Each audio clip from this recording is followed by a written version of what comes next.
Bueno, buenos días a todos, buenas tardes a los que están más lejos. Eh, es un honor para nosotros, para la Asociación Psicoanalítica Argentina, contar con la presencia de la doctora Elizabeth Rudinesco, quien nos va a hablar hoy sobre la certeza identitaria, es el título que le ha puesto a su exposición, en base a un libro que ya por suerte tenemos traducido al español, que es El Yo Soberano, ensayo sobre las derivas identitarias. Esta actividad cuenta con el auspicio del Instituto Francés de Argentina, con la Embajada de Francia, con la Comisión de Cultura y la Secretaría Científica y la Comisión Directiva de la Asociación Psicoanalítica Argentina, y la doctora Rudinesco es ampliamente conocida porque además tenemos la suerte que hay mucho de su obra que ya está traducida en nuestro idioma. Voy a decir brevemente, porque así nos lo pidió, que es historiadora y directora de investigaciones de la Universidad de París 7 y autora de numerosas Pardon, obras. je ne suis plus à l'université de Paris 7, je suis à l'école normale supérieure pour un séminaire d'histoire. Mais bon. Perfecto. Como dije, tiene numerosos trabajos escritos, libros, entre ellos Lacan, Esbozo de una vida, Historia de un sistema de pensamiento, Freud en su tiempo y en el nuestro, y el Diccionario de Psicoanálisis que todos conocemos. Por una feliz coincidencia, el tema del año de la Secretaría Científica es diferencia y diversidades. Así que seguramente las ideas de la doctora Rudinesco van a ser un inestimable aporte en ese sentido. Y como para comenzar la presentación, quiero decir que toma una posición que es mantener en tensión todo el tiempo el reconocimiento de lo logrado a través de las luchas por las minorías, junto con, yo marcaría ciertos deslizamientos que, y voy a repetir textual, tienen que ver con una idea que la identidad es múltiple y que incluye lo ajeno a sí mismo. Y el deslizamiento sería yo soy yo y eso es todo. Así que bueno, como ustedes ven, el debate promete. Voy a presentar a quienes nos acompañan. Está la doctora Gabriela Goldstein, que es nuestra presidenta de la institución, que es doctora en psicología, en psicoanálisis, es arquitecta además, pintora. El diálogo lo va a comenzar la doctora Alicia Kirchner, que también es coordinadora del área de cultura y forma parte de la comisión científica de la APA, y en un trabajo inestimable con las redes, con la cantidad de gente que está participando, está la licenciada Cecilia Moya, que va a encargarse de la coordinación de redes. En primer lugar, la doctora Gabriela Goldstein le va a dar las palabras de bienvenida y luego iniciamos con Alicia Kirchner el diálogo con la doctora Rudinesco. Gracias. Gaby. Gracias, Cristina. Buen día, buenas tardes. Bueno, le damos la bienvenida a la doctora Elizabeth Rudinesco a su presentación en la Asociación Psicoanalítica Argentina. Es un honor para nosotros poder escucharla en esta conferencia a partir de las ideas de su libro tan apasionante, El Yo Soberano, ensayo sobre las derivas identitarias. Considero este libro necesario para abrir el mapa contemporáneo del estado de situación del mundo y de las subjetividades, de la humanidad. En esta cartografía multidimensional, interseccional, la doctora Rudinesco nos señala puntos nodales para hacer un recorrido posible. una especie de brújula para poder ir recorriendo el estado actual de situación tan interesante y controversial. No se trata de una exégesis temática, sino de una lectura crítica, en el sentido fuerte del término, de los grandes temas que nos convocan. Necesitamos, como lo muestra este libro y nos abre el juego, pensar en profundidad, sin prejuicios y sin inocencia, y sin temor, yo diría. Sin duda, se trata, la lectura de este libro y seguramente esta conferencia, una jornada erudita. Podemos desplegar cada texto que querramos en este libro, cada cita, cada autor, cada bibliografía. Es una gran generosidad para poder introducirnos y poner en tensión cada uno de los temas como lo hace la autora. No es simplemente una enumeración, es una permanente puesta en tensión de los diferentes temas que están en juego. Y esto hace de la lectura de este libro algo apasionante. El título ya nos señala, yo diría provocativamente, una línea de interrogación. El yo soberano, el yo rey. Y si bien la soberanía en el pensamiento político se refiere a súbditos y soberanos, aquí, en la intertextualidad por la que está atravesada el psicoanálisis y necesita estar atravesada, nos interroga con fuerza. Hoy, en el siglo XXI, esta esfera de todo lo que despliega el libro se pliega y se repliega en lo subjetivo para ganar terreno y al mismo tiempo en una nueva vuelta para abrirse a la arena de lo público, en la imagen, en nosotros, y para que Un podamos... instant, je vais chercher à boire. Sí. Un momento, voy a buscar algo de tomar.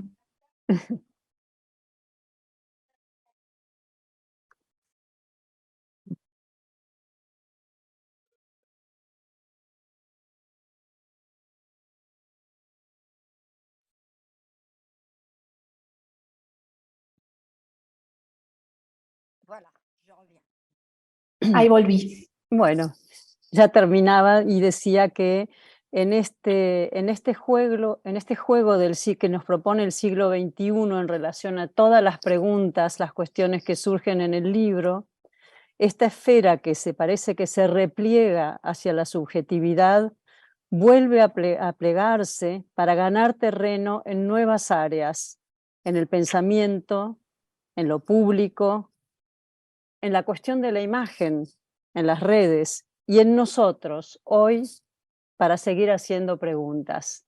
Muchísimas gracias y le doy la palabra a Alicia Kilner. Es un honor, Elizabeth Rudinesco, poder tener su presencia aquí en la Asociación Psicoanalítica Argentina.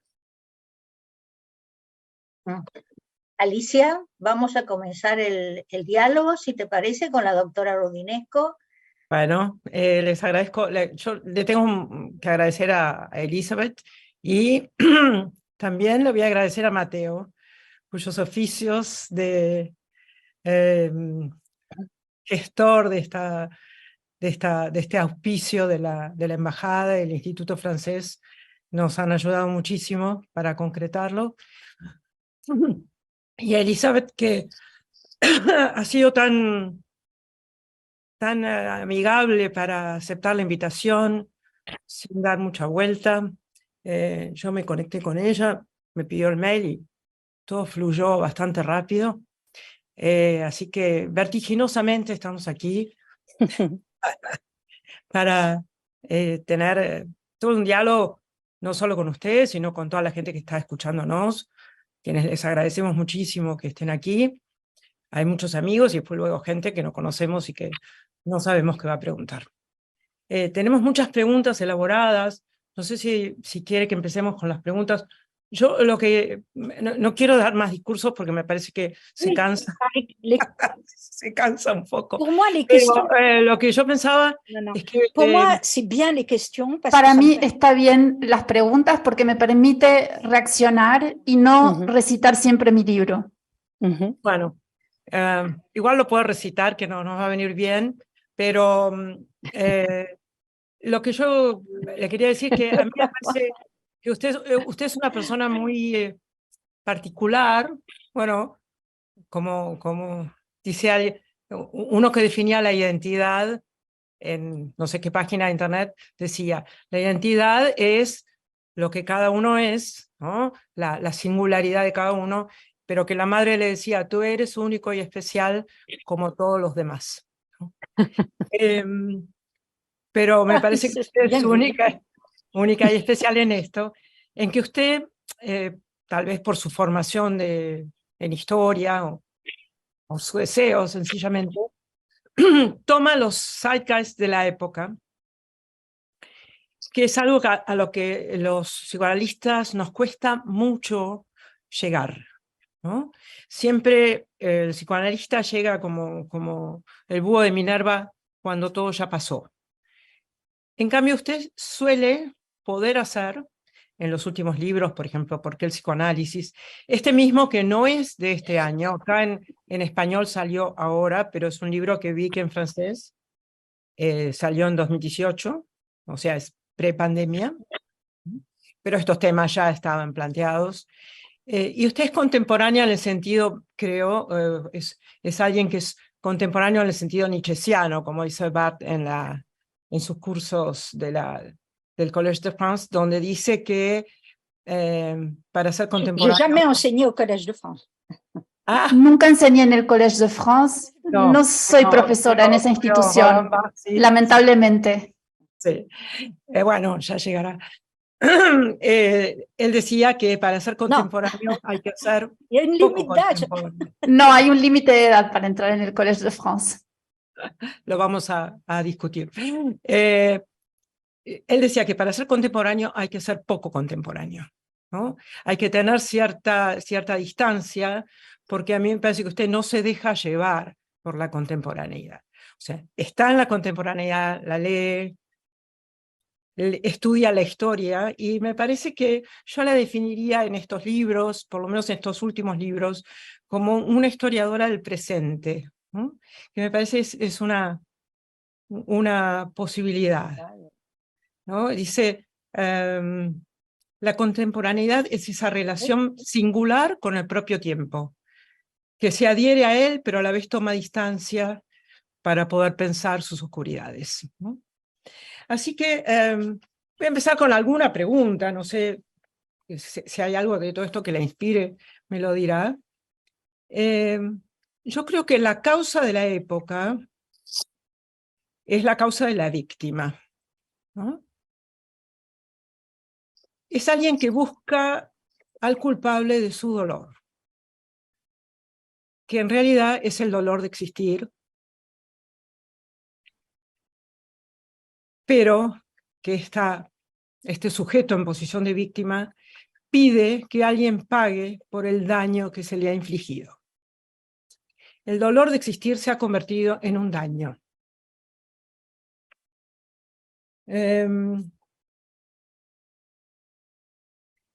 Y me parece que también cuando en el libro ¿Por qué el psicoanálisis? Veíamos que la epidemia de hace unos 10 o 15 años era la depresión, la fatiga crónica.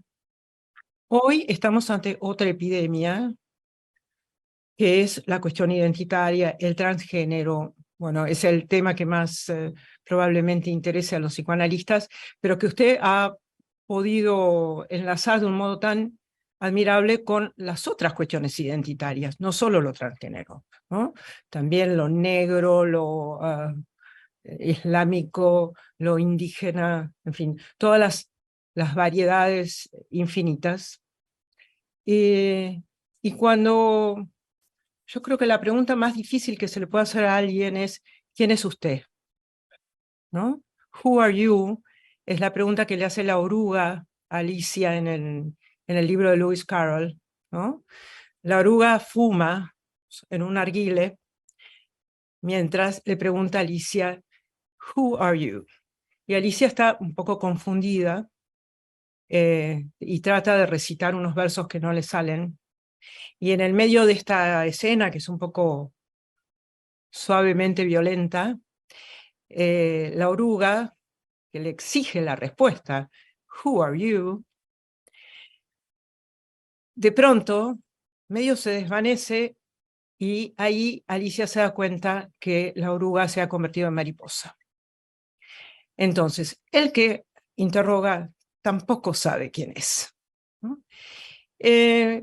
Bueno, esta pregunta es, "Who are you?", no se la hago a usted personalmente porque ya hablaron mucho de usted y ahora ya sabemos quién es usted, pero ¿qué piensa de esta dificultad que esta exageración identitaria viene a cubrir y a rellenar?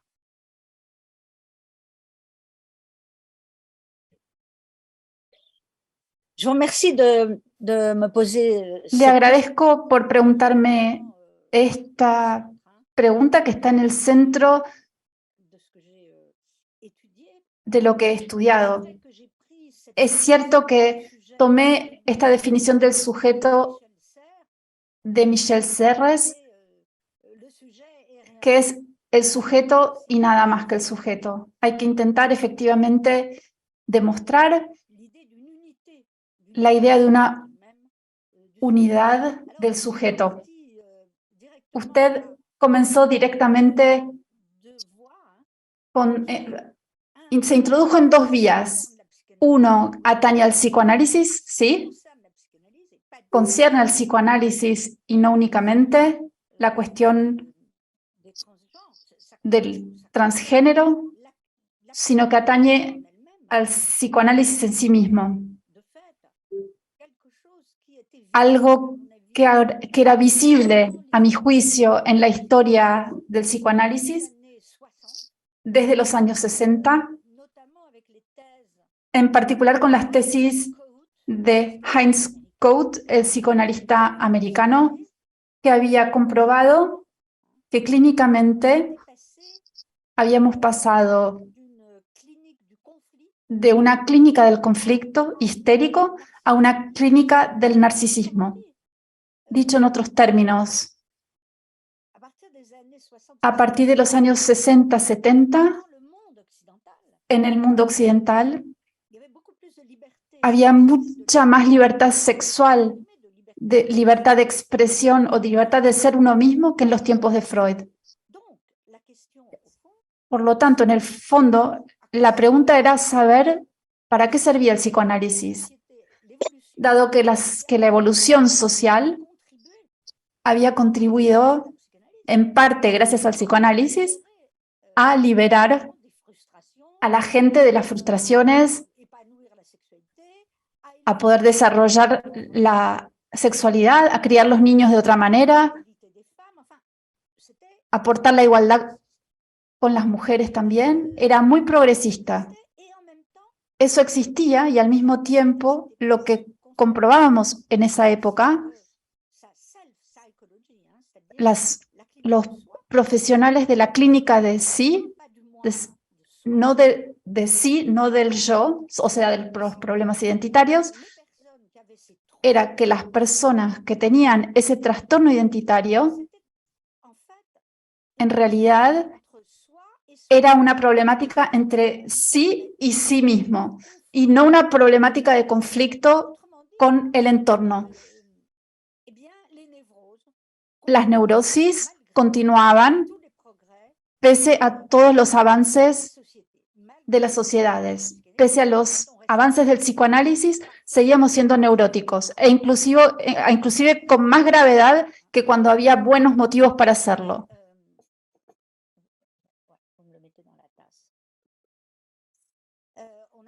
Diría que teníamos buenos motivos para hacerlo a principios del siglo XX. Esa fue la aparición en el movimiento psicoanalítico de esta interrogación, donde se reemplazaba de alguna manera a Edipo por Narciso. Existía ya entonces. Ahora, lo que yo abordé como tema es el fenómeno mucho más amplio, social, que afecta, obviamente, como usted dice, el estatuto de víctima. A partir de los años 90, situé eso en el momento de la caída del muro de Berlín.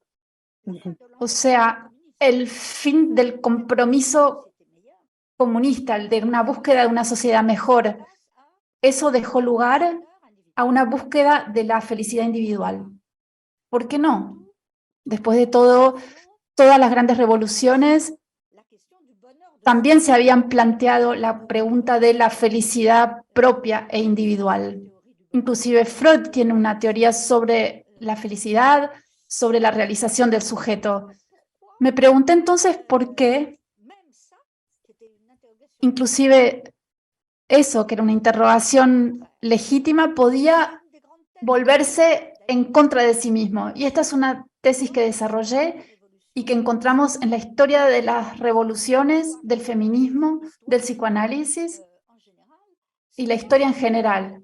¿Cómo puede ser que algo que en un comienzo es sumamente emancipatorio, el comunismo, el socialismo, el feminismo, puede convertirse en lo contrario? Es decir, algo que se torna dogmático, antiliberal. Esto sucedió con el psicoanálisis. Los mayores avances del psicoanálisis dieron lugar también en el movimiento psicoanalítico a reaccionarios, dogmas fijos, etc. O sea, esto amenaza a todo el mundo. Cuando usted habla de víctimas, sí, hay dos aspectos en este asunto. Es evidente que las reivindicaciones identitarias se han convertido en sociales en lugar del compromiso político, del fracaso, de algún modo, de algo que llamaría, grosso modo, el comunismo. Las víctimas no siempre son imaginarias. Hay verdaderas víctimas, porque si nos ubicamos desde un punto de vista clínico, cuando tenemos un paciente que viene, que ha sido víctima de todo, de abuso, víctima social, víctima del colonialismo, y fue abusado en su infancia, bueno, eso es una verdadera víctima. Cuando uno lo recibe para analizarlo, no lo está recibiendo en una asociación militante. ¿Qué es lo que intentamos hacer? Superar esa posición de víctima. Es decir, decirle a esa víctima, reconocer, primero, es importante reconocer que es una verdadera víctima, y luego decir, podemos sobrevivir, se puede vivir con eso. Y obviamente teníamos el ejemplo de los sobrevivientes de la Segunda Guerra Mundial, por ejemplo, sobrevivientes del Holocausto. Teníamos a los sobrevivientes en América Latina de las dictaduras. Tenemos distancia para ver eso. Se puede ser víctima y al mismo tiempo salir de eso. Eso desde el punto de vista clínico. Cuando tomamos el fenómeno identitario colectivo, es mucho más complicado, porque los movimientos de emancipación de los negros, hablé mucho de Aimé Césaire, de Frantz Fanon, el movimiento de emancipación de los homosexuales. Realmente ellos fueron víctimas colectivas. Aun cuando no lo son a título personal, realmente hubo una historia mortífera y eso hay que reconocerlo, no hay que negarlo. ¿Qué se hace con eso? Ahora hablo de manera colectiva. Los pensadores de eso, que son Michel Foucault, Jacques Derrida, hablo de todos ellos, Frantz Fanon, Edward Said, todos los grandes pensadores de la cuestión de las opresiones, reflexionaron en la parte oscura de la humanidad, cómo podemos producir lo peor, cómo la humanidad puede producir lo peor en algunos momentos. Freud obviamente lo había dicho con su noción de pulsión de muerte, con su malestar en la civilización, pero había que reconocer el estatuto de víctima a las víctimas. Yo insisto mucho en esto, porque hoy tenemos una escalada de la extrema derecha, de las peores ideas de la extrema derecha, que obviamente vuelven a emerger a la superficie y que niegan la existencia de las víctimas reales. Hay racistas que dicen que la colonización estaba muy bien, hay antisemitas nuevamente. Realmente hay un pensamiento reaccionario. La gran dificultad hoy es que para responder a eso, el encerrarse en el estatuto de víctima identitaria es necesario en un primer momento. Históricamente, cuando los homosexuales o los negros americanos pidieron, reclamaron y obtuvieron los derechos cívicos, 20 años más tarde los homosexuales fueron despenalizados, esto fue una lucha tan difícil que necesitaron agruparse entre ellos para poder llevar a cabo esa lucha, ponerse en colectivos para poderlo hacer, y esto es un aspecto positivo. Yo creo que lo dicen todos los movimientos identitarios dicen, fue necesario en un momento dado encontrarse entre nosotros, con nuestra cultura, con nuestra identidad. El pastor Luther King también lo decía, no hay que salir de la idea de que hay un universal. La lucha de emancipación de los negros, de los homosexuales, de las mujeres, no atañe únicamente a los negros, a los homosexuales y a las mujeres. Nos atañe a todos, aunque no seamos ni homosexuales, ni negros, ni mujeres. Atañe al sujeto universal como tal. Por eso dije eso. No hay que oponer, entonces, un universalismo a una diferencia. El ser humano son las dos cosas. Lo dijo usted muy bien respecto de Alicia en el País de las Maravillas y lo podemos decir respecto de todo. Estamos hechos de todos y de unos. Todos estamos hechos de distintas facetas. Donde yo hago la crítica es precisamente cuando las reivindicaciones identitarias se convierten en lo contrario. Ya no es la libertad la reivindicación, sino atentar contra la libertad del otro. Primer punto. Segundo punto, colectivamente la noción de arrepentimiento. Es decir, pertenezco a un linaje, soy negra, por ejemplo. Entonces, pertenezco a un linaje que fue esclavo, que fue perseguido. Van más allá de la sociedad, de que la sociedad debe reconocer eso. Lo que quieren es una reparación. Y a partir del momento en que se quiere una reparación, se puede hacer. Se puede devolver objetos robados en África, por ejemplo, que están en los museos europeos. Se puede devolver. Se pueden devolver muchas cosas. Se puede reconocer las culturas y a los pueblos originarios. Y por suerte, esto tiene que ver más con Brasil que con Argentina, pero es fundamental reconocer esa existencia. Pero la cuestión cobra algún matiz cuando se recurre a teorías, y estas son las teorías identitarias que se están difundiendo sobre todo en las universidades, teorías en el fondo que retoman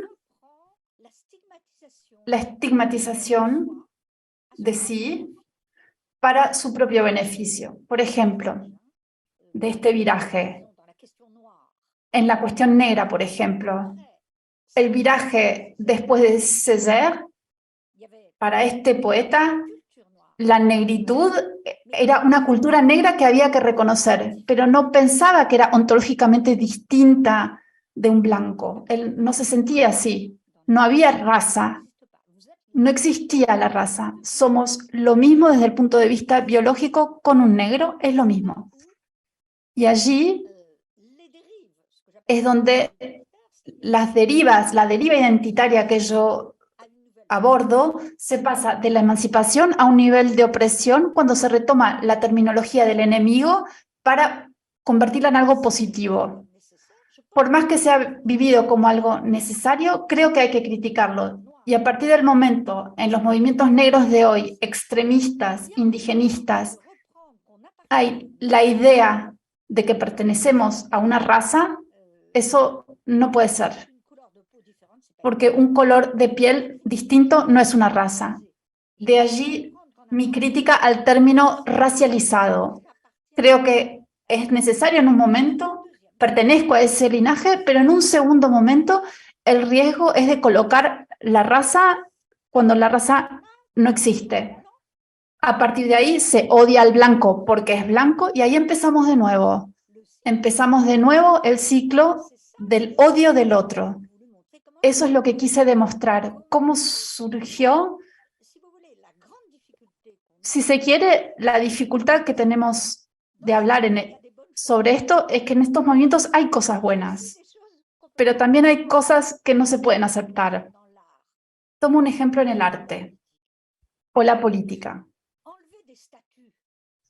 Desmontar estatuas. Desmontar estatuas de asesinos, de gente que hizo trata de esclavos. Eso sí, pero extender el hecho de romper monumentos a todo lo demás no va. No es porque Cristóbal Colón descubrió América y en su época obviamente había racismo, que hay que entonces desmontar las estatuas de Cristóbal Colón. No tiene sentido porque es quitar la historia y además él no era solo eso. Por un lado, con reivindicaciones identitarias exacerbadas, se termina haciendo una historia simplista, se meten también con el arte, porque ¿quién va a decidir que tal estatua debe permanecer porque es de Miguel Ángel o debe ser desmontada porque pertenece a cualquier otro? Son cuestiones que se plantean seriamente. Y además, ¿cómo hacer para tener una historia compartida? Hay, sí o sí, en nuestras sociedades hay que visibilizar las minorías, aquellos que fueron explotados. Ciertamente hay que quitar esos capítulos infames de la esclavitud, etc. Pero hay un momento en que si esto deriva a que todo blanco como tal es un asesino y un racista, no podemos aceptarlo. Cuando se habla de cuestiones identitarias, hay que hablar de sí mismo. No podemos ser un historiador ajeno a la materia de la que hablamos. Por tal motivo, me involucré y para mí en Francia el problema fue el siguiente. Yo pertenezco a una familia de anticolonialistas, claramente. Sea mi padre, que era de derecha pero anticolonialista, mi madre y yo misma era anticolonialista. Ergo, cuando se me reprocha que hablo desde el punto de vista del blanco, que hablo de la colonización desde el punto de vista del opresor, yo digo no, porque en mi país hubo también un movimiento anticolonialista que mezclaba a los blancos y a los negros. Entonces, no puede ser que se nos acuse de algo que no hemos hecho. Yo no me siento responsable aquí en París hoy del colonialismo de aquellos. Yo no soy responsable del colonialismo de los colonos del Estado, ya que estuve en la oposición. Es crucial reconocer que existe una oposición. Cuando Césaire o Fanon movilizaban, o Sartre también, movilizaban a todo tipo de intelectuales. Allí hay un problema entonces, y ahí es donde hay que volver a la idea de que un sujeto es ante todo un sujeto. Soy anticolonialista y no acepto que me traten de colonialista, porque no lo soy. tampoco acepto que se trate así a la totalidad de Francia, porque eso fue objeto de un debate. Lo mismo con los judíos. En Francia hay gente que luchó contra el antisemitismo. Si se dice que son todos antisemitas, no se puede, nunca toda una sociedad es una totalidad única donde todos piensan igual. Entonces, siempre hay que abordar la pregunta de la deriva identitaria a partir de uno mismo. ¿Quién soy yo? Entonces, es una buena pregunta. En el libro trato el tema con cierto humor. En un momento dado, hace falta ponerle un poco de humor, ¿no? Después dejaré lugar a otras preguntas, pero empecé mi libro con una aventura extraordinaria que me sucedió en el Líbano. El Líbano es un país comunitario. Uno no es un sujeto, uno es un sujeto que pertenece a una comunidad. Por lo tanto, me encontré en una fiesta en el Líbano donde un periodista culto, elegante, educado, me dijo: estoy encantado de recibir a una rumana. Fue complicado. Le tuve que decir: no soy rumana, lo cual es cierto. ¿Por qué no soy rumana? Porque mi padre, cuando emigró a comienzos del siglo XX, yo nací 40 años después, y cuando nací mi padre ya no era rumano, ya ni hablaba la lengua. Estaba tan integrado que lo que a mí me quedó fue el apellido. Yo no vine de Rumania, no hablo el idioma, no sé qué es eso. Entonces, cuando vienen a decirme, me preguntan, y yo digo: yo sé de dónde vengo, pero no tiene usted por qué hacerme sentir una pertenencia que no tiene que ver con mi historia. Luego me dijo: bueno, muy bien, entonces usted es ortodoxa. Y ahí, más complicado aún, esa religión es dominante en Rumania, pero no es mi religión. Y esto conocen ustedes en Argentina, no hay un solo argentino que sea una sola cosa, ¿no? Derivan todos de una inmigración de distintos horizontes y de todo el mundo. Francia también es así. Entonces, ¿cómo hacer cuando a uno se le asigna una identidad? Esto es lo que permite alimentar el debate. Uno no puede ser asignado a una identidad, a un territorio, a una región, a un antepasado. Podemos tener ancestros que son lo contrario de lo que uno es, y no nos pueden asignar a eso. Entonces, en ese momento me sentí asignada. ¿Y cómo terminé respondiendo en esa noche? No soy ni ortodoxa, ni rumana, ni esto, ni aquello. Y entonces, ¿pero usted es mujer, no hombre? Sí, eso sí, de acuerdo. Sí, biológicamente sí. Y terminé respondiendo a través de la nacionalidad. Soy francesa. Pero eso para un libanés es incomprensible, porque un libanés estalla de risa. Sí, yo soy libanés, pero en el Líbano hay 18 comunidades y usted pertenece más a la comunidad religiosa que al propio Estado. Eso crea también catástrofes, ¿no? Porque la asignación comunitaria es restrictiva, es necesaria para la historia, pero termina siendo restrictiva, porque se nos asigna a una historia que no es la propia.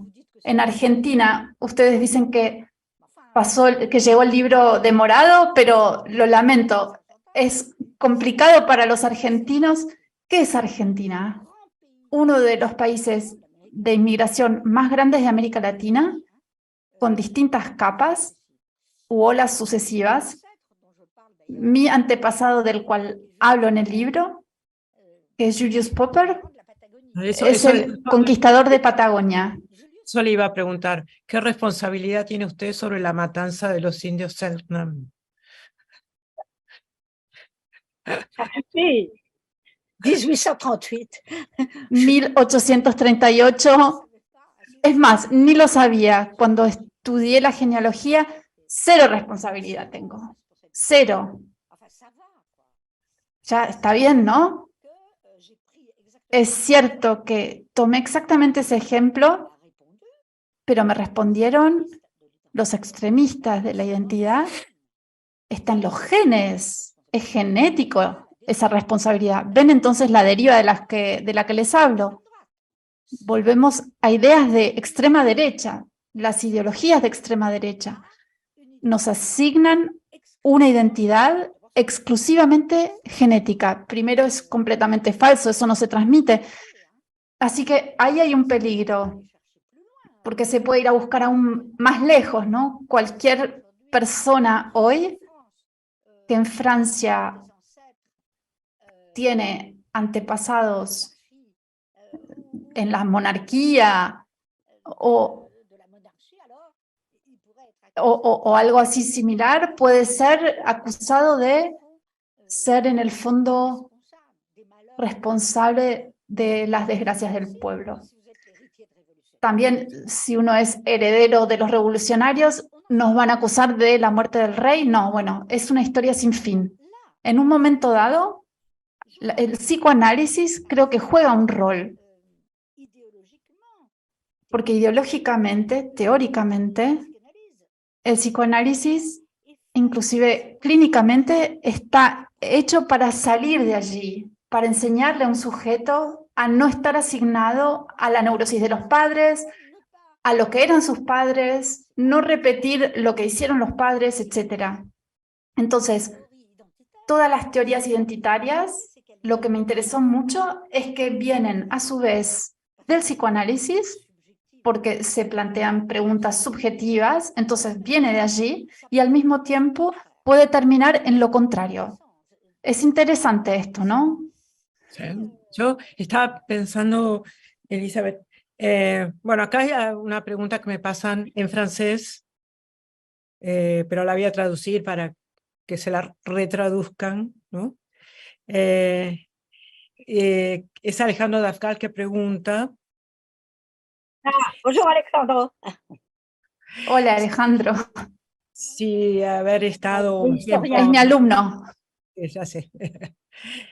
Si haber pasado un tiempo en Argelia le ha permitido también descentrarse y desarrollar, creo, detallé, dice, su posición anticolonialista.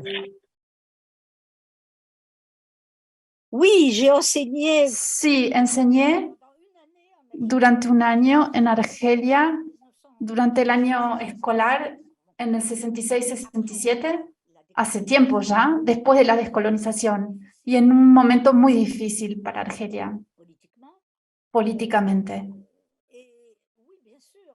Sí, por supuesto, pero diría que ya era anticolonialista antes de ir a Argelia, así que es más bien en el otro sentido. Elegí para seguir a mi marido que iba en una misión militar allí, no era cualquier cosa, yo era anticolonialista ya, y en ese momento atravesé una experiencia inverosímil en Argelia, en la Argelia postcolonial, en esos años. Quise enseñar autores argelinos, quise enseñar a Frantz Fanon, autores argelinos de lengua francesa. Pero no, tenía alumnos que querían recitar poemas en versos de Racine, autores franceses. Tenía un efecto de odio del colonizador y también de adhesión al colonizador, a punto tal que querían ser más franceses que los franceses. Eso era así. Así que llevarlos a su literatura, a su cultura argelina, de lengua francesa, pero también era de ellos, era muy emancipador, pero no funcionaba. Cuando quise enseñar a Frantz Fanon y su obra, que hablaba de ellos, que hablaba de de la descolonización, me dijeron, pero es un negro. Fanon era de las Antillas. Y yo decía, pero es imposible oír una cosa semejante. Así que eso me choqueó. Me chocaron los efectos de la descolonización, que luego se haya convertido en una reivindicación distinta, porque hoy es lo contrario. Querer tomar a los grandes autores anticolonialistas por autores que van a permitir reivindicar el odio del colonizado, hoy es lo contrario. Me dirían, no tenés derecho a hablar de Frantz Fanon porque es negro, y entonces solo los blancos pueden hablar de eso. ¿Ven entonces la complejidad del fenómeno? Es cierto que ese año me enseñó muchas cosas, Argelia. Obviamente, esa enseñanza, recuerdo que a fin de ese año, en el 67, hubo la Guerra de los 6 días. Y entonces muchos alumnos argelinos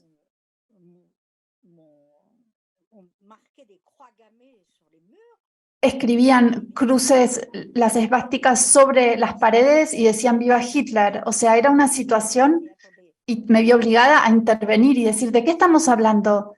Señora, ¿usted está a favor de Israel o a favor de nosotros? Y yo decía, ¿qué viene a hacer aquí? ¿Qué tiene que ver? ¿Qué tiene que ver el antisemitismo y Hitler ahora y aquí? Como eran alumnos jóvenes, no tuve problema en enseñarles lo que ellos no sabían, que el hitlerismo era antisemitismo, pero cada vez uno se encuentra en ese tipo de situaciones según las circunstancias históricas. Y después, obviamente, y Alejandro tiene razón, fue una experiencia extraordinaria porque me dijeron, entonces, señora, ¿usted es judía? Y ahí yo dije, bueno, esto es infernal. Terminé diciendo, no como ustedes creen que soy judía. Un judío no significa que uno está a favor del Estado de Israel, y dos, no tiene nada que ver aquí eso.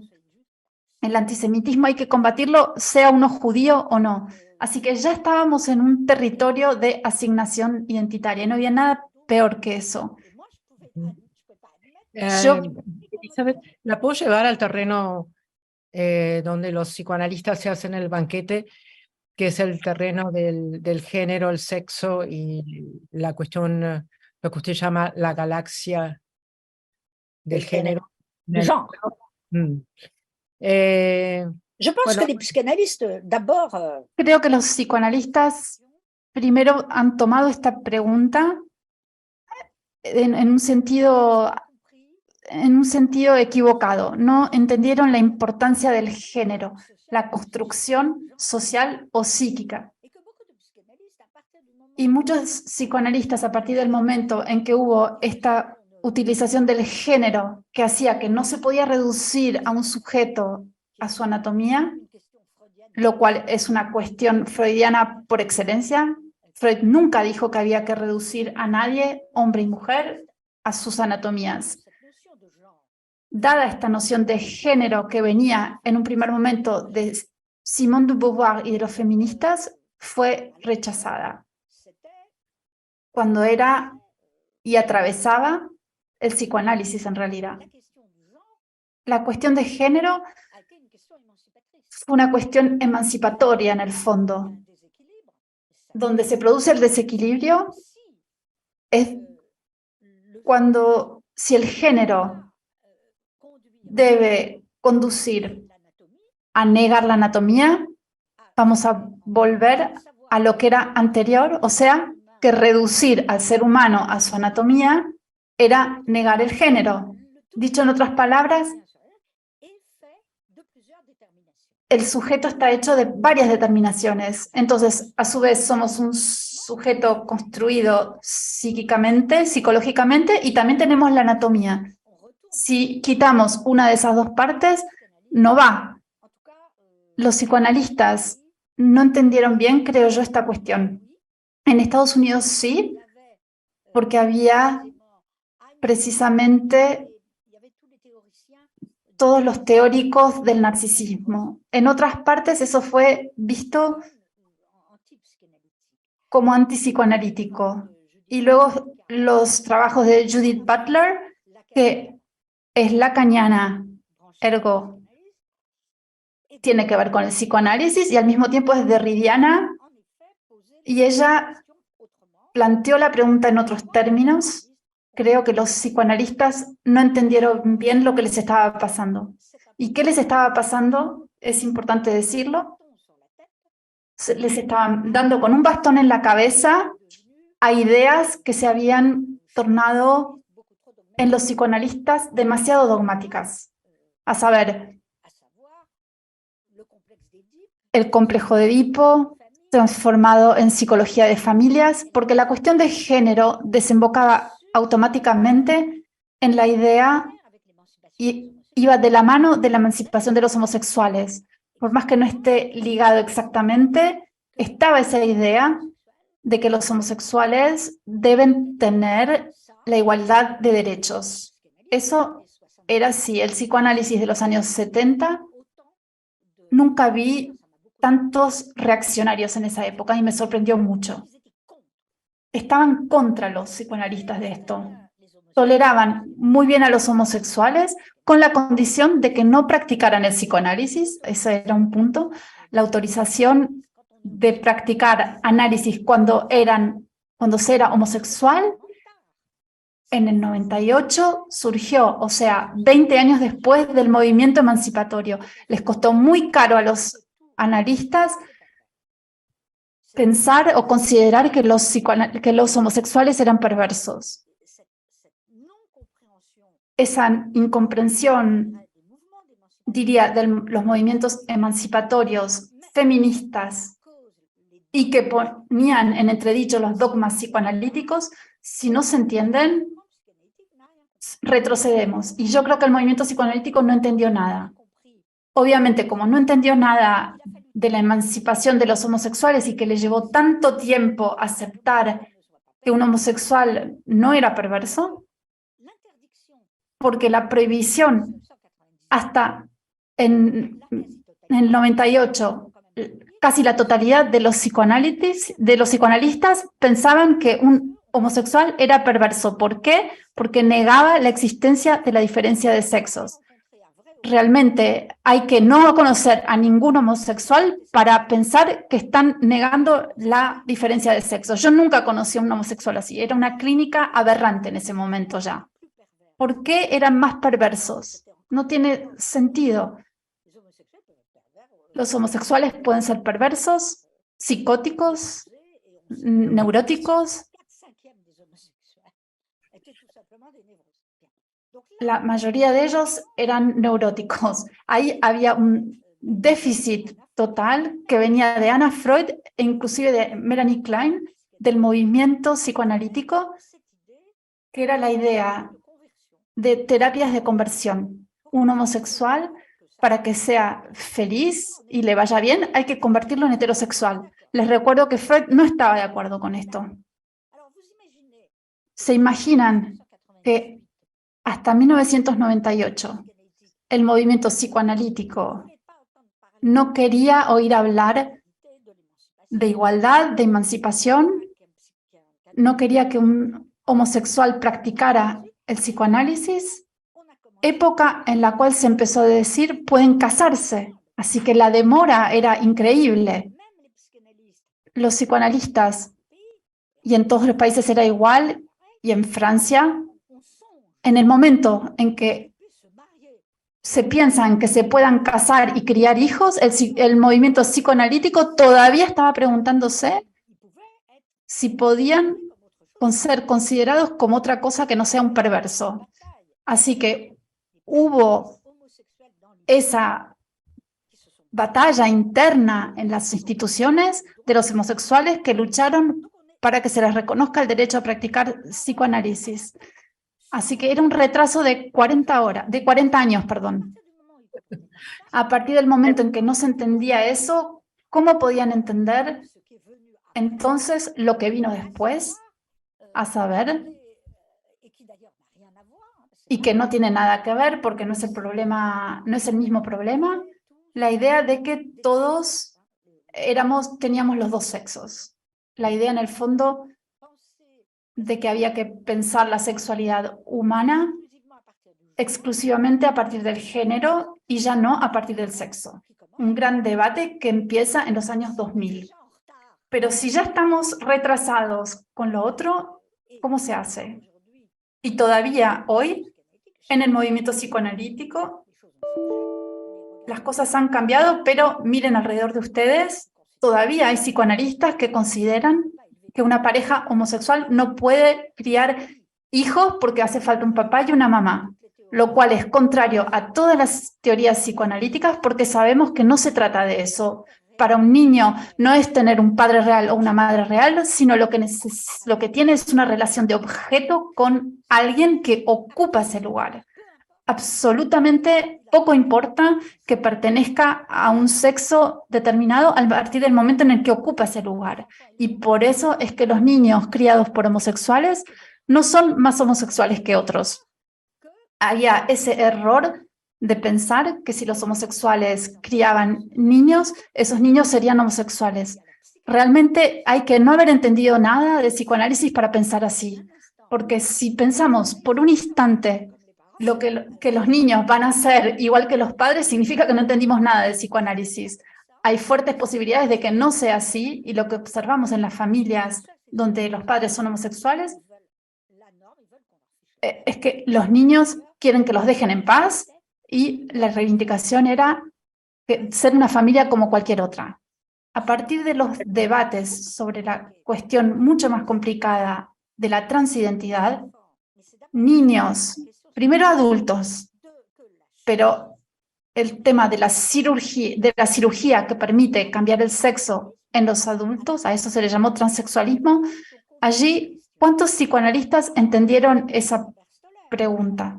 Robert Stoller, por ejemplo, que intentó definir lo que era esto, la convicción de pertenecer al otro sexo, y ahí también hubo en el movimiento psicoanalítico tal retraso antes de entender el transexualismo que ya el transexualismo no existe más y las personas ya no querían oír hablar, como los homosexuales, de seguir siendo objeto de clasificaciones psiquiátricas. Hoy es muy interesante porque un homosexual ya no es más clasificado como homosexual en la psiquiatría, así que si se lo trata como enfermo por su homosexualidad, puede iniciarnos una causa. No lo hacen, pero está prohibido. Uno no puede hoy tratar a un homosexual por ser homosexual, enfermo, puede por otra parte ser lo que sea, pero no por ser homosexual. Tenemos el mismo problema a partir del momento en que el transexualismo fue desclasificado. Allí podemos pasar, cuando termine la idea, a las preguntas que están entrando por el chat. Donc, si vous voulez, déjà, il y avait ça. Sí, teníamos eso. Yo intervine y mi posición era muy clara hoy, que es posible para los adultos. ¿Qué vamos a hacer? No vamos a impedir que la gente cambie de sexo a través de la cirugía. Los niños es otro problema, porque ahí está el tema del consentimiento. Allí es donde hay que pensar. La gran diferencia entre las personas transgénero y los homosexuales es que los homosexuales no necesitan cirugía para vivir. No necesitan la medicina ni tampoco la endocrinología. Eso es lo que digo. Entonces no es lo mismo. La cuestión es que si las personas transgénero fueron desclasificados de la psiquiatría, no salieron de la medicina. Y entonces allí hay un problema sobre el cual hay que reflexionar. Porque creo que nuestra época tiende a dar respuesta a través del cuerpo a cuestiones psíquicas, salvo que cuando la gente es adulta, no se puede hacer nada contra eso. Eso es lo que digo. La pregunta entonces son los niños. ¿Por qué los niños? Y lo digo nuevamente, las sociedades occidentales protegen cada vez más a los niños de los abusos, de los maltratos, de todo. No era así en la época de Freud. Entonces, hoy se protege a los niños, hay derechos de la infancia. La cuestión hoy se plantea de esa manera. No sirve insultar a los transgéneros. Hay que pensar esta cuestión, que es probablemente sumamente difícil para los psicoanalistas, porque ya tienen 40 años de demora sobre todos los demás temas. Ahora esperamos las preguntas. Vamos a las preguntas que han entrado a través del chat. Cecilia, por favor. Buen día. Al respecto de esto último que estaba diciendo Elizabeth, la colega Casilda Casado Sastre dice que observa que hoy cada vez con más fuerza en la educación y en la supuesta asistencia a niños y adolescentes y sus familias, encuentra que hay una descarga pulsional del dolor, de la no escucha, de la superficialidad y de la medicalización. Le pregunta a Elizabeth, ¿cómo Alors, sugiere... qui vient de quoi? ¿De qué viene esto? Porque quiere hacer una pregunta al respecto. ¿Cómo sugiere usted ocuparnos de esas víctimas, futuros adultos, hablando de la infancia, ¿no? Que no son escuchados, que tienden a la medicalización, que se los trata con superficialidad? Entonces, ¿cómo se atiende? ¿Cómo dice que nos debemos ocupar de estas víctimas, futuros adultos, de las nuevas generaciones, cuyas identidades están siendo tempranamente mancilladas?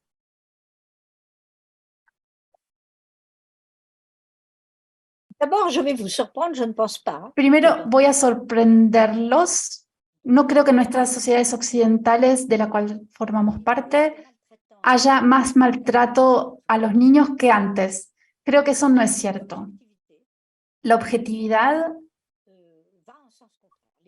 va en el sentido contrario. Hay menos maltrato hoy que antes. Se han suprimido los castigos, se condenan los abusos sexuales, simplemente se habla más del tema. Antes estaba escondido. Entonces, esto explica el movimiento Me Too.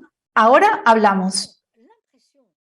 La impresión, entonces, que tiene esta persona de que a los niños se los maltrata no es cierto.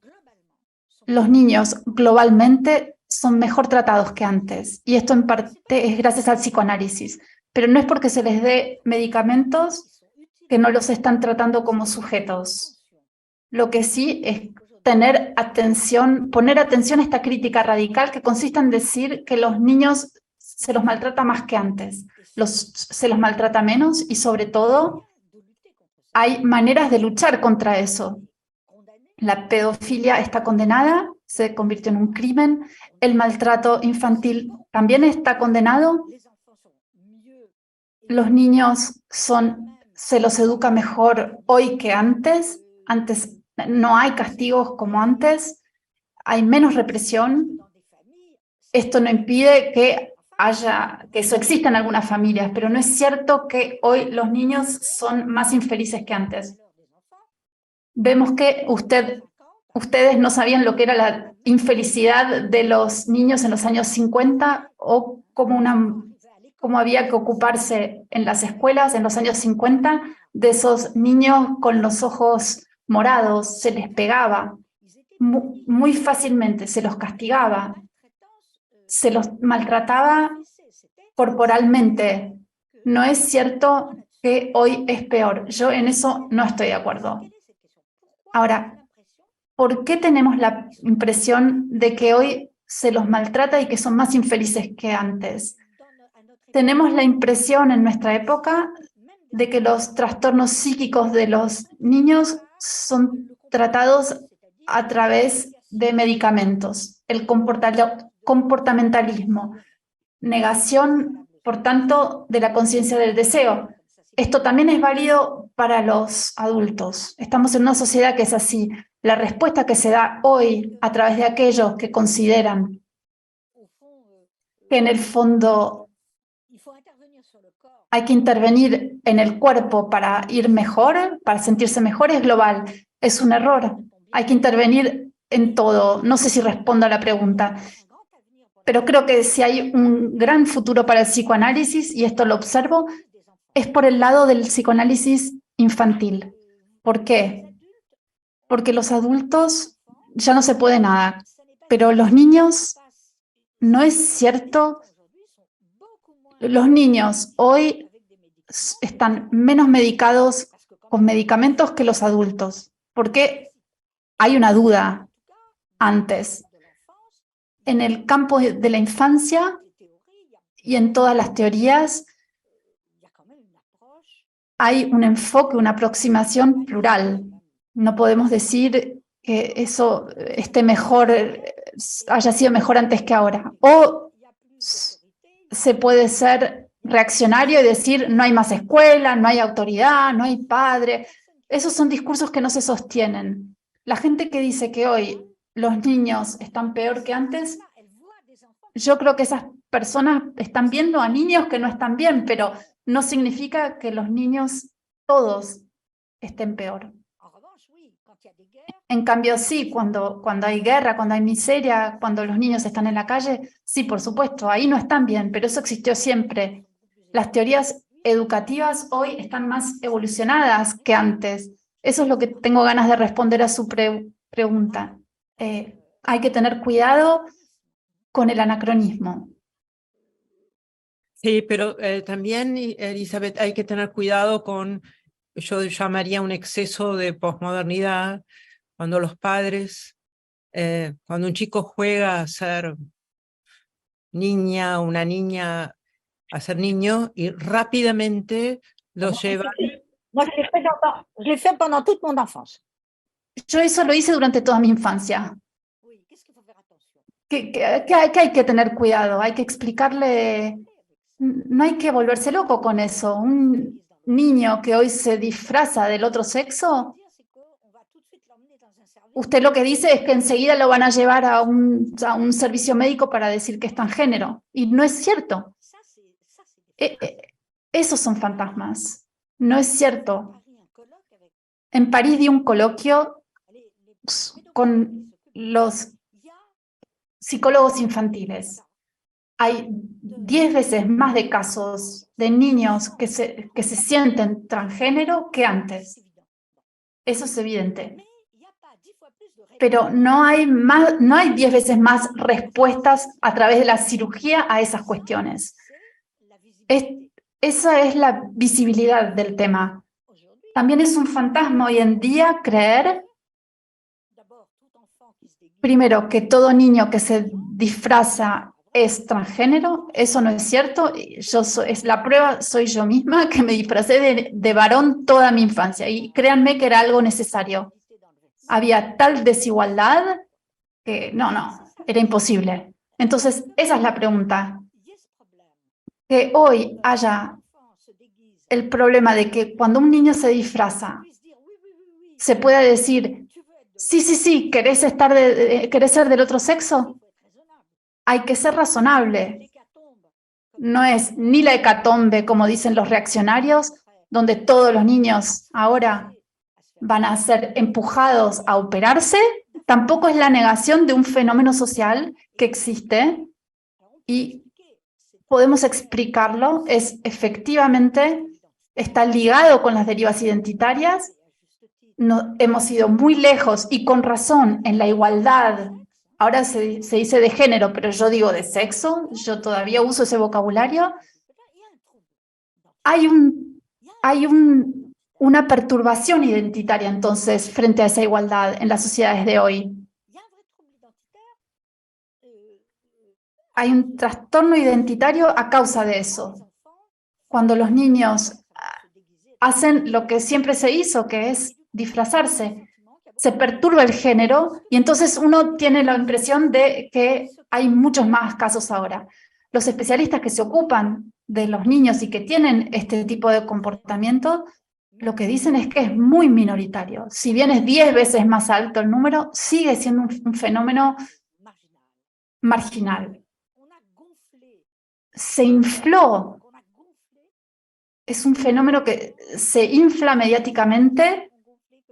Las asociaciones también exageran el número.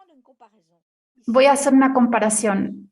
Aquí en Francia consideramos que hay inmigrantes por todas partes, que ya no se puede circular y que hay islamistas por todas partes, que los suburbios están repletos de extranjeros que toman el lugar, que ocupan el lugar de los franceses. Y cuando uno mira las cifras, no es cierto. No es verdad. Cuando uno mira los números, porque yo los consulté, no es verdad. La asimilación de los extranjeros existe. 2, la asimilación incluso de los musulmanes. Hay 5 millones de musulmanes en Francia, franceses. La asimilación para con las leyes de la República sucede. Pero hay una nueva religión, eso es cierto, y hay que incluirla en nuestras cuestiones. Pero la idea de que estamos yendo hacia una catástrofe, de que hay una identidad difusa, blanco, negro, trans, hay que pensar en esto, porque no es atinado. ¿Qué hay? ¿Por qué creemos esto? Lo que sucede es que obviamente las sociedades, todas, con los viajes, con la modernidad, van hacia un mestizaje generalizado. Sabemos esos, menos en Argentina quizás que en Brasil, pero lo vemos en Estados Unidos. ¿Cuál es el porvenir del pueblo americano? Está claro. Ya no habrá ni negros ni blancos, habrá un inmenso mestizaje. Es más, miren lo que está pasando. Se eligió en Estados Unidos un presidente negro. Obama es mestizo. Hay toda una población a la que se llama negra, pero cuando uno lo mira de cerca, en realidad es mestiza. Entonces, en realidad, aquí va más o menos lo mismo es lo que va a pasar. Aquí es menos negro y blanco, pero lo que tenemos hoy, un poco como yo era, hay jóvenes que proceden de la inmigración de las excolonias, sus padres se casan con una mujer francesa, por ejemplo, el mestizaje sucede, se disuelve entonces la identidad. De allí el terror reaccionario de ver desaparecer lo que se llama la cepa, la pura cepa. En Estados Unidos, los blancos votaron mayoritariamente por Trump, que sin embargo era la encarnación del capitalismo, de la riqueza, no era el candidato de la gente de a pie. ¿Y por qué lo votaron esos blancos? Porque tenían la impresión de defender su raza. Y ahí hay un fenómeno al que llamaría yo de pérdida de identidad en todas las sociedades occidentales, pero que es benéfico. El mestizaje es benéfico y es inevitable. Podemos estar seguros hoy, y todos los demógrafos lo dicen, que la globalización hace que la gente se mezcle. Entonces, de esa manera hay que pensar la cuestión transgénero de los niños. Tienen tendencia efectivamente a creer, a pensar, a afirmar que son del otro sexo. A partir del momento en que tenemos un 10% más de casos, no hay que volverse loco. Hay que ver dentro de esos casos quiénes son los verdaderos transgénero, quiénes van a desembocar en ese cambio de sexo, lo cual representó siempre un pequeño porcentaje, y distinguirlo de aquellos para quienes es una crisis episódica que va a pasar. Lo mismo, no hay que ponerse nervioso con esto. No hay que señalar con el dedo un fenómeno que hoy es señalado por los extremistas de todos los costados. Las asociaciones trans que me atacaron a mí diciendo que yo era transfóbica porque soy favorable a una reglamentación sobre los niños. Yo creo que en las sociedades nuestras, la cuestión del consentimiento se ha convertido en algo crucial. No se puede consentir a nada antes de los 15 años. No significa que el niño no tenga deseo, pero antes de los 15 años debería haber una prohibición total. En Francia es 15, puede ser 14 en otros años.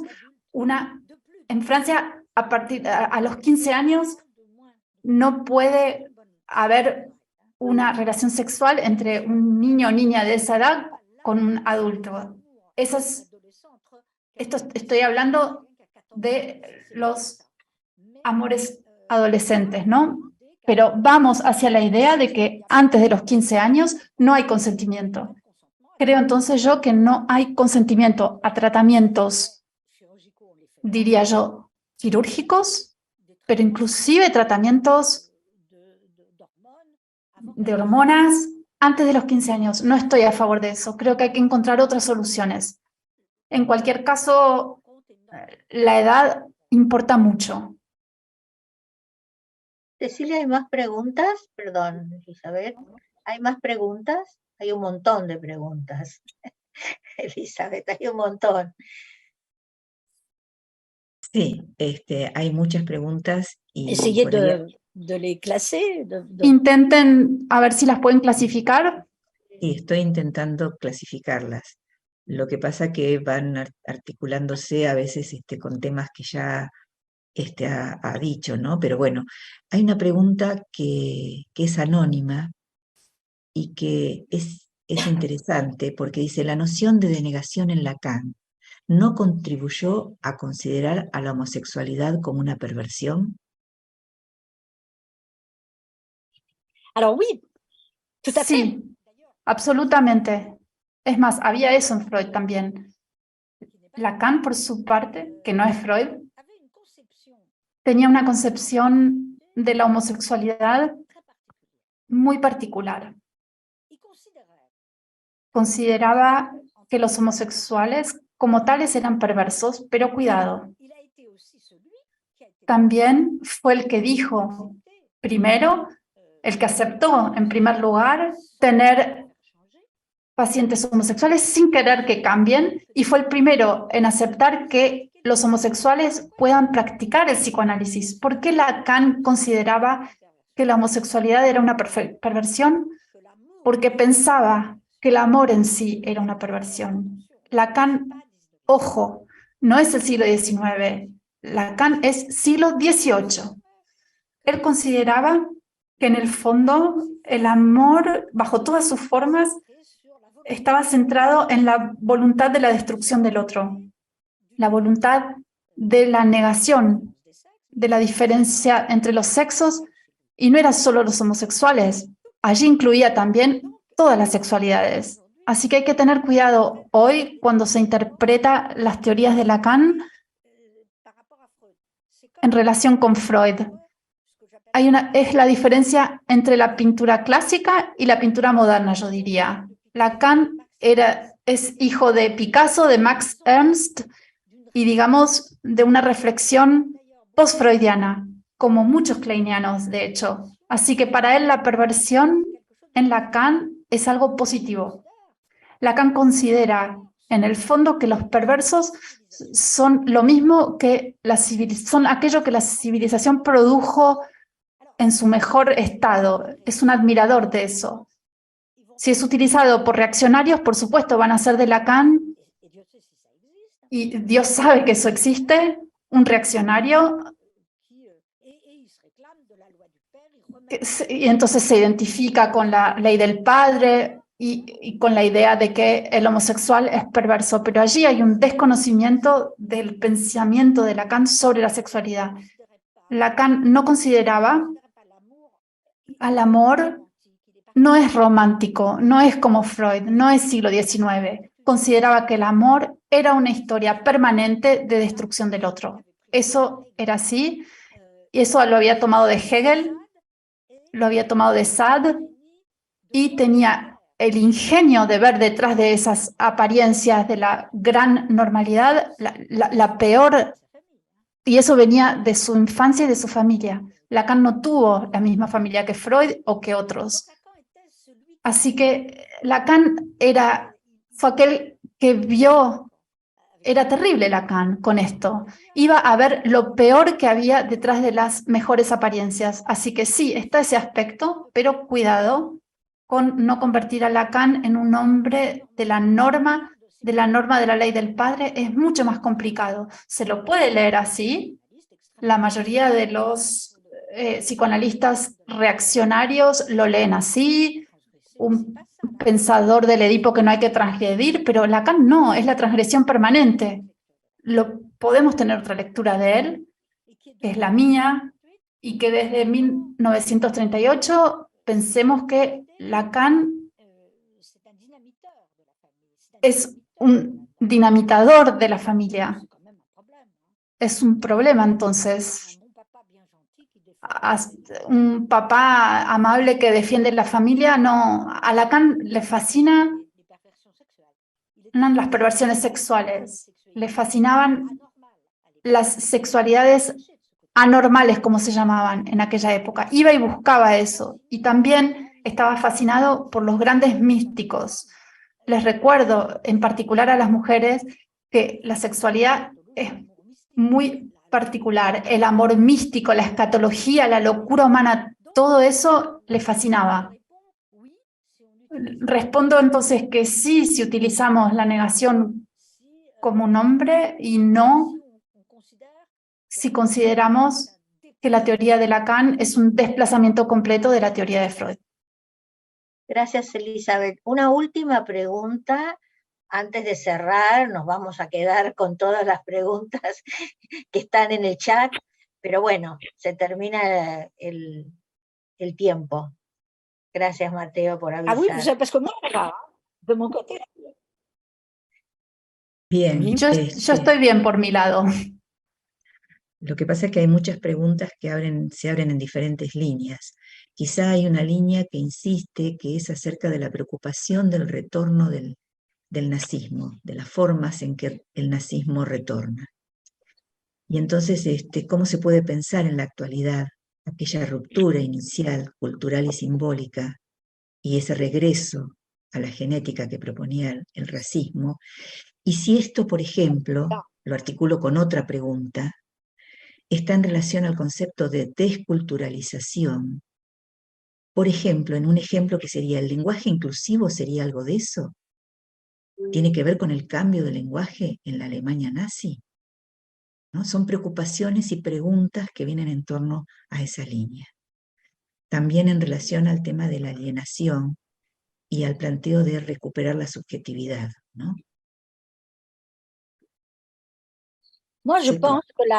Yo creo que la escalada mundial de las ideas de extrema derecha, sean estas neonazis o morassianas en Francia, es un fenómeno mundial. El retorno de todas estas doctrinas nacionalistas de extrema derecha, exterminadoras, es el síntoma de que la sociedad ha cambiado totalmente.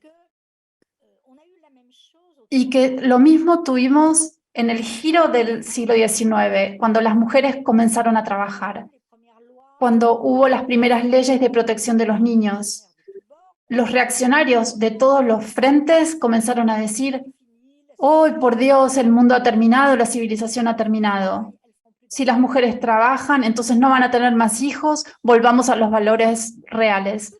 Yo creo, y lo trato en mi libro, que todas estas teorías y que están volviendo fuertemente son el contragolpe de un progreso ineluctable de nuestras sociedades. Cuanto más vamos a esas sociedades de mezcla y de mestizaje, más los blancos tienen la impresión y desean volver a la blanquedad absoluta.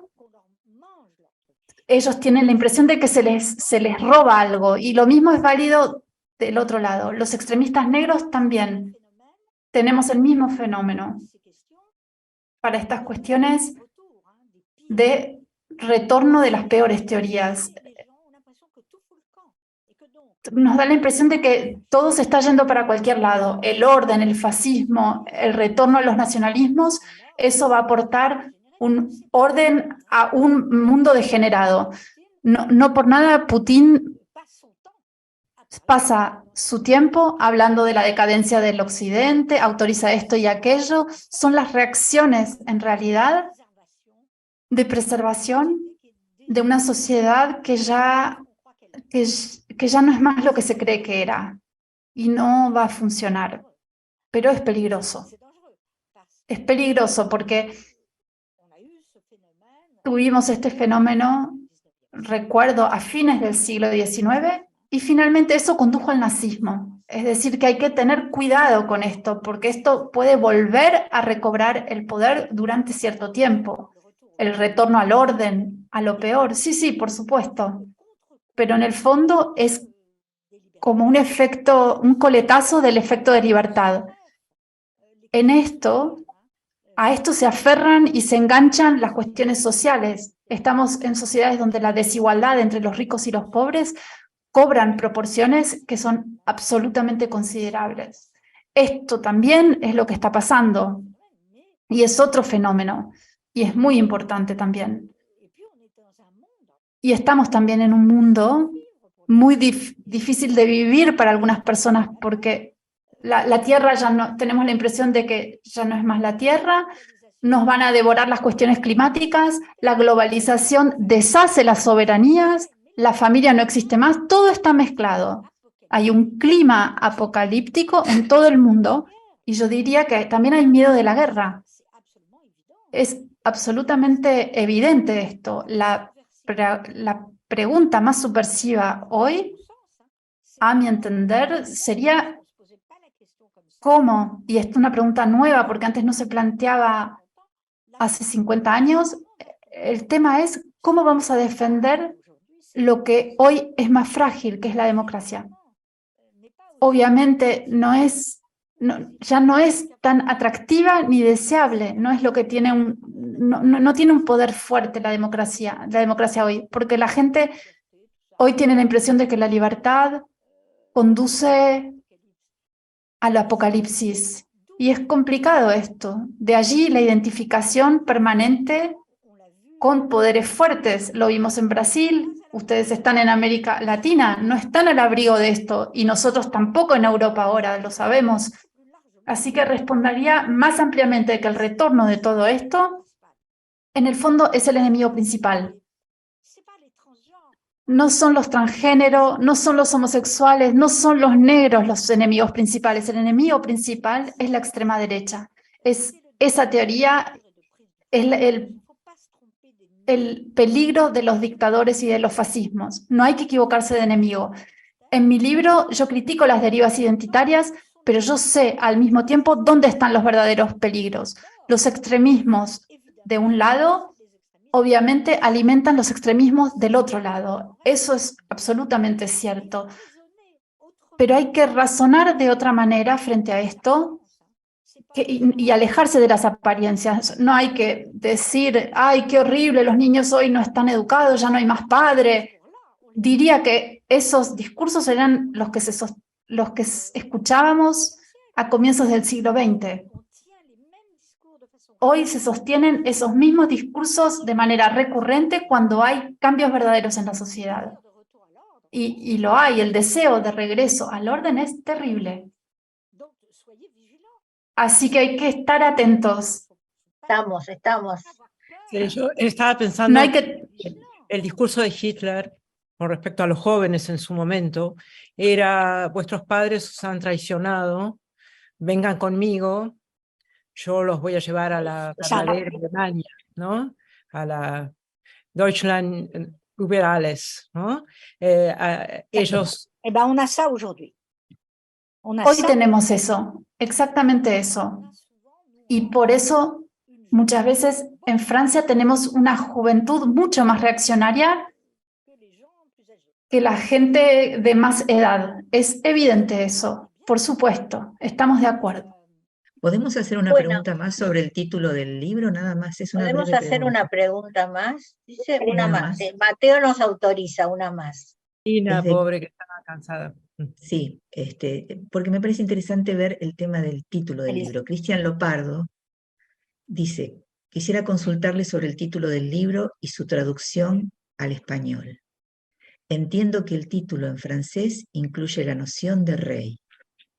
Literalmente algo así como el rey en uno mismo o uno mismo como rey. Lejano en este sentido a la noción de yo soberano. Entiendo que Oui, el acento estaría puesto mais en on el a beaucoup, narcisismo y no en el yo.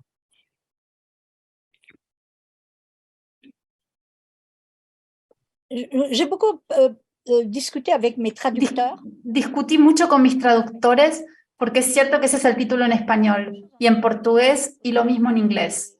Dicho en otros términos, creo que no encontraban el equivalente A soi-même.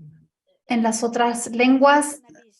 Sé que intentaron sí mismo como un rey, pero en español no daba la equivalencia en francés, no había el mismo sentido, por cuestiones idiomáticas, me parece. Porque son 3 idiomas los que eligieron eso, así que creo que en italiano van a hacer lo mismo. Así que el soi-même comme un roi, que yo encontré así, uno mismo como un rey, porque pensé en Paul Ricard, que escribió un libro sí mismo como los otros. ¿Eso era traducible de esa manera en español? ¿Ustedes creen que cómo se podría haber traducido en español literalmente el título en francés? A mí me gusta soberano. La palabra soi-même, la palabra sí mismo, no suena muy clara en castellano, no. Voilà, c'est ce que je pense. Pero el yo no es el sí mismo, me parece tampoco, ¿no? Y habla sobre me parece, da cuenta de la soberanía de la identidad por sobre las relaciones de objeto, que me parece que es una perspectiva que usted toma también. Oui, Pero on bueno. y a beaucoup pensé, hein. Sí, lo pensamos mucho. Y yo dejé que mis traductores eligieran, pero me sorprende que 3 idiomas hayan ido por ahí. En efecto, el soi-même, el sí mismo de francés, es difícil de traducir en otros idiomas. Es especial esa. No es soi-même, el sí mismo no es el yo mismo, es distinto. Entonces, el sujeto se piensa como soberano, como rey. Que se traduzca a través de soberanía no está mal. En francés, por ejemplo, sí mismo como soberano no va. La soberanía del yo tampoco va en francés, así que creo que es la traducción correcta, es lo que me parece a mí. Pero fue objeto de discusiones y al final yo los dejé. En un momento dado no soy yo la que tiene el mejor sentido del idioma español. Creo que está bien traducido el libro, ¿no? Está bien, está muy bien. Me parece. Sí, me parece que sí. Bueno. En anglais aussi, d'ailleurs. A ver, usted no es soberana en español, me parece. No, c'est pas. No. Me traducen en tantos idiomas que hay un momento en el que uno no puede imponer así. Si uno tiene un buen traductor, hay que confiar. Imagínense en inglés, en español, en portugués, en italiano está bien, pero japonés, por ejemplo, yo ya ahí me olvido del tema. Está traducido en japonés, ¿qué quieren que haga yo con eso? Deben haber encontrado equivalentes, pero eso es el Mateo problema. me parece que ya nos está diciendo que tenemos que cortar, Elizabeth. Muchísimas gracias. Wow. Después le haremos llegar las felicitaciones que han llegado a través de... Después le hacemos llegar a través de Alicia o de la asociación nuestra la cantidad de felicitaciones. Bah oui, mais je peux pas répondre. Merci. Mais je peux pas répondre par écrit, hein. Pero no puedo responder por escrito las preguntas. No, solo para que las lea y vea. Solo porque las... ¿Ah? Bueno, no sé si Gabriela querés despedir merci a la a vous. doctora. C'était très bien. Gracias a todos ustedes, muchas gracias, estuvo muy bien. Adiós. Estado muy bien. Muchísimas gracias, Adiós, Mateo. Elizabeth, un placer escucharla. Gracias, un Mateo. honor que esté en la APA. Hasta luego, muchas gracias. Gracias, Cecilia, Cristina.